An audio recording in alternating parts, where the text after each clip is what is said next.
Welcome to Underground TV, where we talk about everything crazy, fun, and happening down in the path in beautiful downtown Toronto.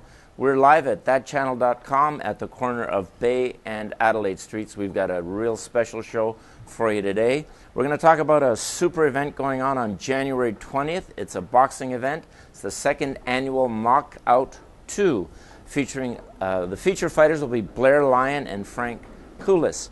I've got with me today on the first segment Dexter Delves. He is the trainer of, ironically enough, both these fighters. And Dexter, welcome to the show. Thank you, Don. Thank you, Don. It's great being here. Tell me a little bit about yourself first, and then we'll talk about the event. How did you get into the crazy sport of boxing?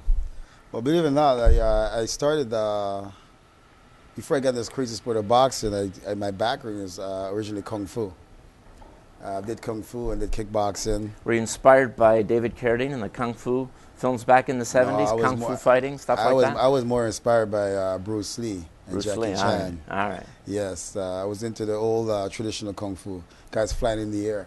So you're going to do one of those for us, Yeah, not today. Okay. I'm retired from that. So you started out in Kung Fu. Yeah, and in Kung Fu we all had that fighting aspect of Kung Fu, which now they've called it kickboxing. Okay. And so we've always incorporated kickboxing and Kung Fu.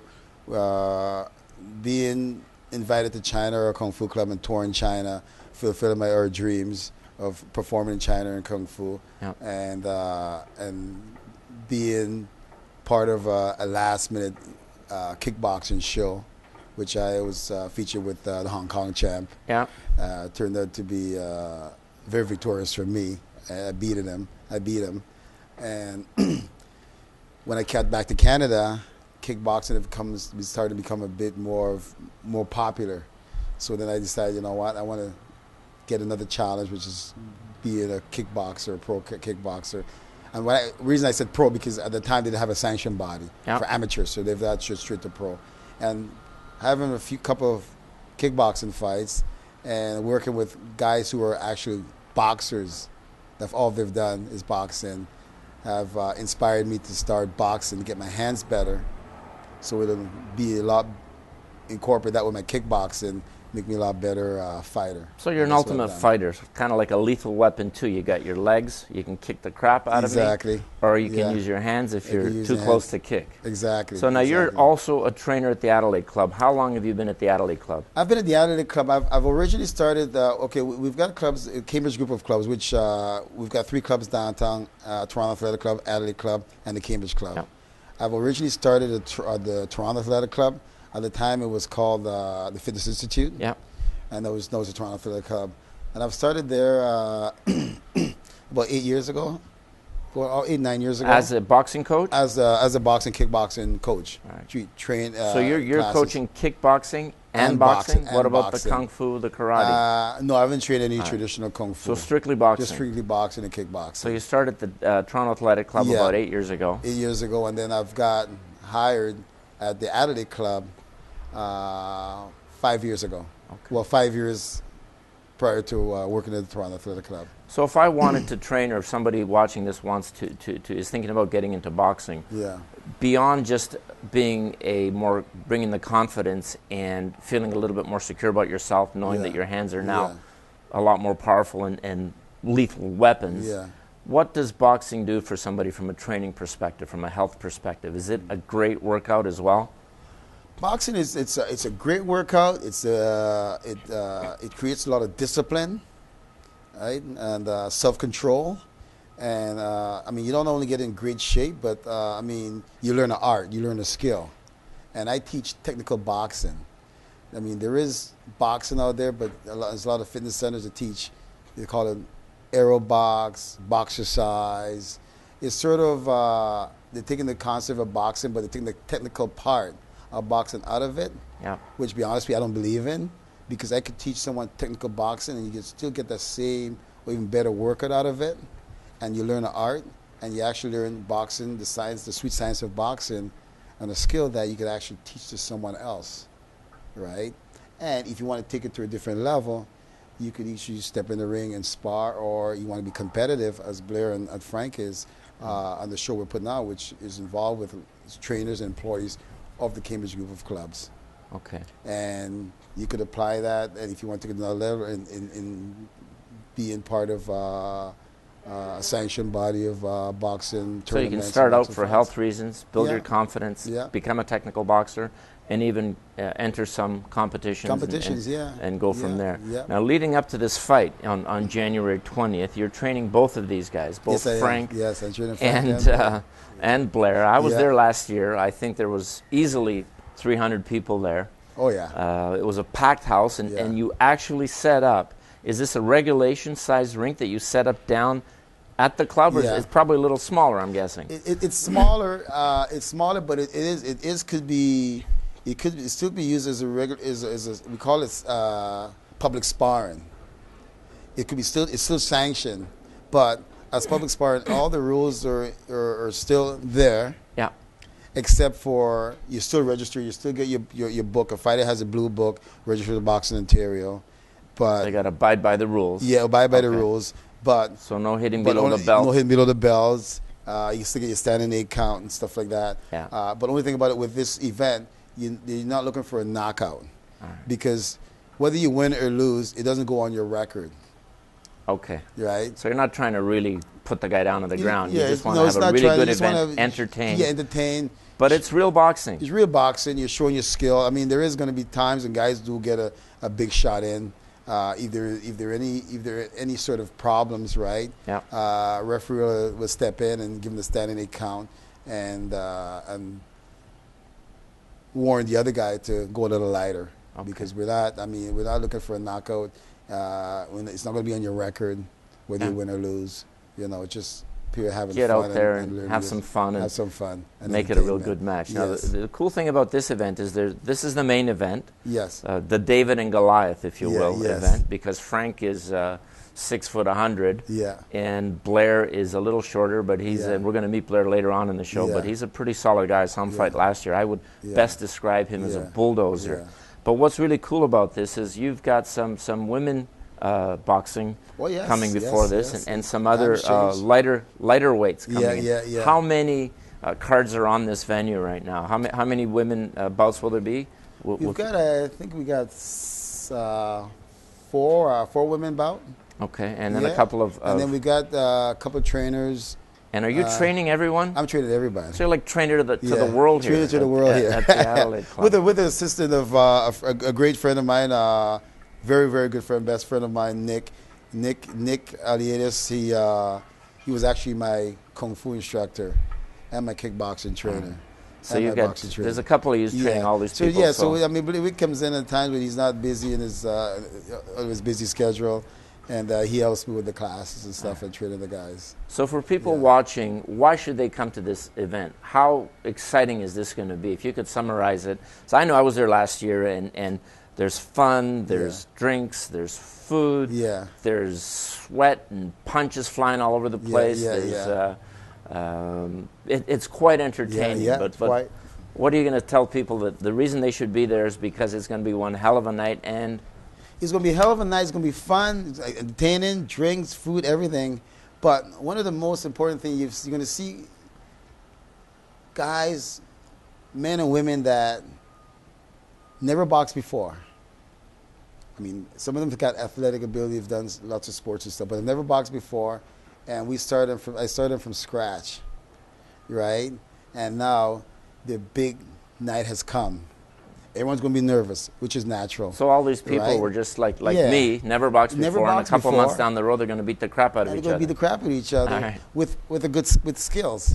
Super. Right? Not just brawling. It's not about brawling. It's all about boxing, showing your skills, maintaining composure. And also, still showing your respect at the end of the day to the person you've stepped in the ring and spar with. Right? Sounds great. And it's going to be fun to see people that's never boxed before in a few months. Sounds great. And they've learned this art and they're having fun. And they've got results in terms of their body of change, the discipline of eating and they got to be in amazing shape. They got to be in amazing shape. Because this just doesn't. You don't train 1 or 2 hours a week for this. Exactly. It's pretty intense. Exactly. And it's discipline in terms of eating. We're in a time of the holidays, the Christmas seasons, right? Everyone's got a Christmas parties. There's going to be a lot of drinking. There's a lot of food going on Christmas. And that's a discipline part of it. That ends up into boxing of a different kind when you get a few drinks in you. So. Yeah. And I've told everyone, I said, after New Year's Eve, the 1st of January. Dieting, no drinking, no boozing. You know, it's all about discipline and just, you know, training a little extra harder. Because I've got plans for them, too. For the last 2 weeks before the event I bet you do. Comes up. I'm glad I'm not one of them. We're going to take a short break right now. And after the break, we're going to bring out one of the fighters, Blair Lyon. So stay with us.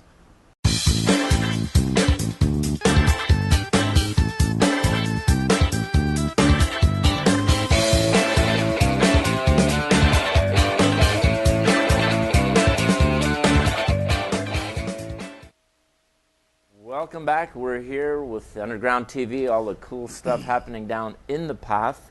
We are now joined with Blair Lyon, one of the fighters in the header for the January 20th fight, and his trainer, Dexter Delves. Blair, welcome to the show. Hi there, Don. Thank you very much for having us. So, what can we expect? I was last year at the event. It was amazing, and I was watching you fight. I think I can best describe you, if I may, as a bulldozer. You plowed through your opponent last year. And before we talk a little bit about that, let's find out a little bit about you. So you are, you've been training at the Adelaide Club. You're not only a boxer, good-looking bald guy like the rest of us here, but you're also the general manager of the Adelaide Club. Am I correct? Yeah, I am the general manager at the Adelaide Club. I actually started the Adelaide Club back in 2001.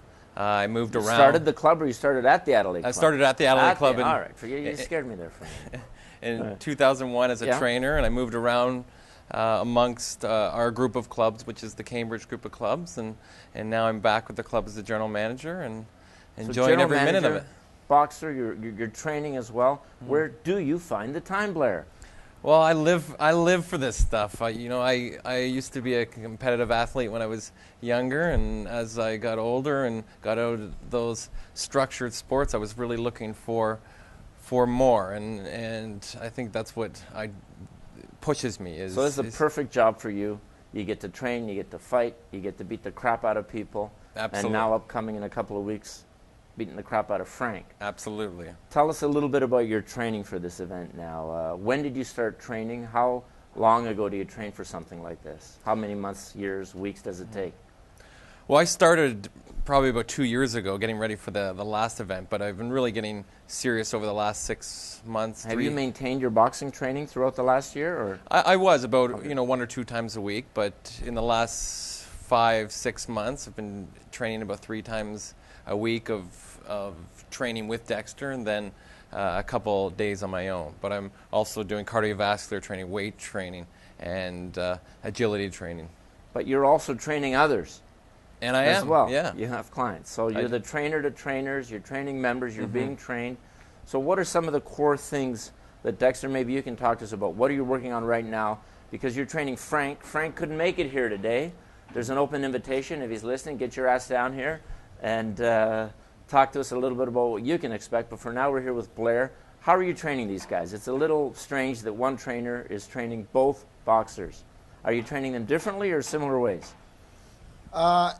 It'd be differently because everyone has, they have different styles of boxing, and I just got to work with everyone according to their style. So how would you describe this guy? Blair is a power lifter, right? His background has been powerlifting. He's got strong legs. He's like a raw power. Like a bulldozer. Bulldozer, exactly. Perfect description. But with Blair now, in boxing, you can't apply too much of that in boxing. You have to get a little finesse into it. It's sort of like footwork. So you got to think about bulldozing. You can't exactly. You gotta footwork, moving, slipping, defense, so it's not just counter. raw power. Yeah. So what weight class are these guys in? They're in the heavyweight class. All right. So Blair, what are you weighing in? What do you hope to weigh in at when you get into that rink? So for the fight, I plan to weigh 201. Okay. Over the holidays as well. That's right. And what about Frank? Frank should be coming in at 215. 215. 215. All right. And how tall? Now Frank's a big guy. How tall is Frank? That's right. I think it's 6'4", 6'4". And Blair, what's your height? 5'9". Yeah. So is that Well, with or without shoes? So there's a big difference here in height. There's a big difference in height, And but weight. I mean, if you remember, and everyone remembers, you know, Mike Tyson, Trevor Berbick. Trevor Berbick was a monster. Yeah. You know, Mike Bites Tyson was a little this, but he chopped him right down. Yeah, You know, but I and don't think also- he plans on biting, Yeah. do you? He's not biting. If I have to. Once he does the headbutt. That's the Once attitude. Frank does the headbutt. So have you got would you strategically train Frank because of his height differently than you would Yes. Blair? And I do you would- want to talk? Can we talk about that, or do we don't want to give that We away? talk about it because I talk about it with both fighters. I teach both. I teach both fighters. I teach them each other's weaknesses, right, and each other's strength, right. With Blair, because he's a shorter fighter, right, he's got to go to the body. You know, you got to go It's to the easier for body. him to get into the Hit body the than it body. is Hit to the reach up body. to the head. And the head will come down. The head will come down to you. What about headbutts? Do you Right? plan on No headbutting. either avoiding headbutts from? Well, I mean, all he's got to Yeah. do is he can give you a little bonk. Yeah. So you got to be quick on your feet, I would think. Oh, absolutely. And if anybody's seen Frank Givelos, they know Yeah. the guy's a monster. So, Yeah. like, of course, he's going to train me to get inside his jab You gotta go and inside stay his in the punches. body. You got to go inside. Your jab is your best friend, but your biggest enemy. So it's just staying inside the So jab. he's got to stay on the inside. What about Frank? Has he got to keep And then back? Frank, now agility. Frank's got to keep him away from his, keep Blair away with his jab. He's got to punch from the outside. Once Frank stays on the outside, and he can maintain that through cardio and agility, right, and lateral movements. Yeah. You know, then he can win the fight. But it's all about how much each fighter could sustain that. Yeah. But if I have to, I'll bite his arm off. I'll break his arm. So as we move into the main event, closer to that date, does the training intensify? Oh, So does it move in from every day to 3 times a day, and, Yeah. and you've got to watch more diet, and no partying, no booze? Well, Yeah. how does that change, say, the first week before the fight to what it is now? The first 2 weeks before the fight, like I told all the fighters, I said after January 1st, discipline, no boozing, no out later nights, hard training. The training itself, I'm going to intensify the training. We're going to get in, we're going to do a warm-up, hard warm-up, cardio, stretch out, go right into sparring. Right after sparring, we're going to work as a team, conditioning, push-ups, interval, push-ups, crunches, because the core is important in boxing, your legs and your core, right? And we're going to push a lot of that stuff and just, because we want them to peak at the fight. We don't want to, right now we're just working on skill, we're correcting all our mistakes and stuff that we've done through sparring, through training, and now we're going to get the 2 weeks before the fight. We want to get them peaked. Right. So you get them in fight time. optimal shape. Yes. So now Right. they're going to be more the conditioning, strength, the sparring, the pad work. Everything's going to be involved in that. And I'm telling you that I told these guys after January 1st, you got to discipline, because if you're not discipline yourself with the drink and later nights and stuff like that, you will feel it in the training. Because everybody's going to get bent out of shape over the Exactly, holidays coming exactly. up now. So you've got a Yeah. little extra work to get them back into shape. So Yeah. Frank's not here to defend himself, so I'm just going to ask you, how are you going to take this guy down on January 20th? Well, I think my 2 strengths are, one, my cardiovascular system. I think it's way better than him, so I'm gonna wear him down. But I think the second thing is I got a heart this big, and Almost as big as your head. close. But he's gonna have to beat me down silly to stop me from going at him. So, All right. So do you want to say anything directly to Frank? And he's probably out there watching. Frank Givelos, January 20th, I'm gonna drop you like a bad habit. There you go. Dexter, Blair, thank you very much for Thank you. joining Thanks us. for having us. For everybody Thank you very watching much. out there, join us on January 20th. What time does the event start, guys? 6 o'clock. 6 o'clock at the Adelaide Club in First Canadian Place for an evening of boxing, all sorts of things going on. But more importantly, after the boxing, it turns into one hell of a wild party. So we hope to see you all there, 6 o'clock, January 20th at the Adelaide Club.